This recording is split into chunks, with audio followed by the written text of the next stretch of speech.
We want to start with the thought that a Catholic university is a place of research where scholars scrutinize reality with methods proper to each academic discipline, and so they contribute to the whole treasury of human knowledge.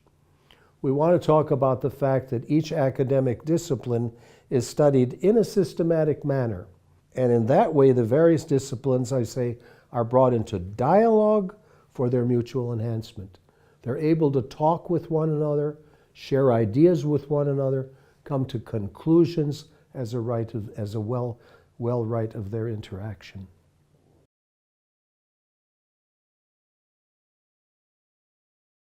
I want to talk about the Catholic intellectual tradition from the viewpoint of a document that came out under the pen of St. John Paul II, because he put out the Apostolic Constitution titled Ex Corde Ecclesiae, which means from the heart of the church. Now, he's trying to make a claim that a Catholic university has research necessary that will include the search for an integration of knowledge, how knowledge fits system with system, subject with subject, a dialogue between faith and reason, the research for an integration of knowledge, as I say, an ethical concern, and finally a theological perspective. We want to be able to say, here is a way we think about things. Here's the way theologians think about things. Here's the way scientists think about things. And once we dialogue in that way, we're going to see a certain meshing and that Catholic intellectual tradition being played out in its full force.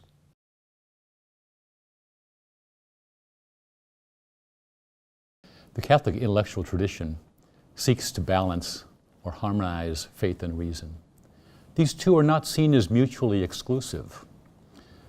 Faith without reason can tend toward superstition.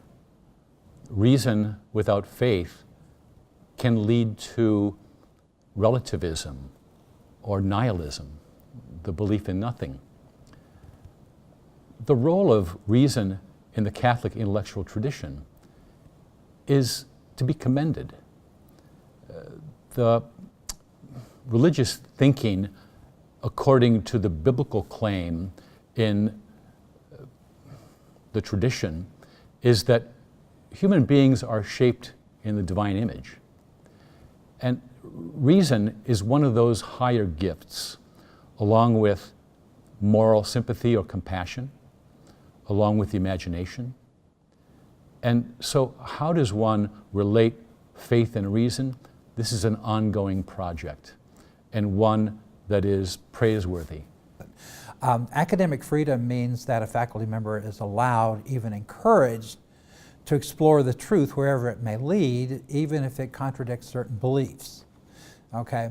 Now, Kenneth Garcia, who's probably the foremost authority on this, talks about the telos of the Catholic University. And what he means by that is that in any field, my field is science, if we explore deeply enough and far enough, what we find is we're eventually asking philosophical and theological questions. And so the telos, the academic freedom of a Catholic university, essentially encourages the exploration of these philosophical and theological questions that come out of our study of science, the reason. The faith and the reason come together here. This would normally probably not be encouraged at a secular school where you're expected to stay within the boundaries of the discipline, but at a Catholic university, that telos is inevitable. In other words, our reason leads to questions of faith. And so in order to properly understand reality, we really have to have a good understanding of science, reason, and faith. The two are not in conflict, they actually complement each other.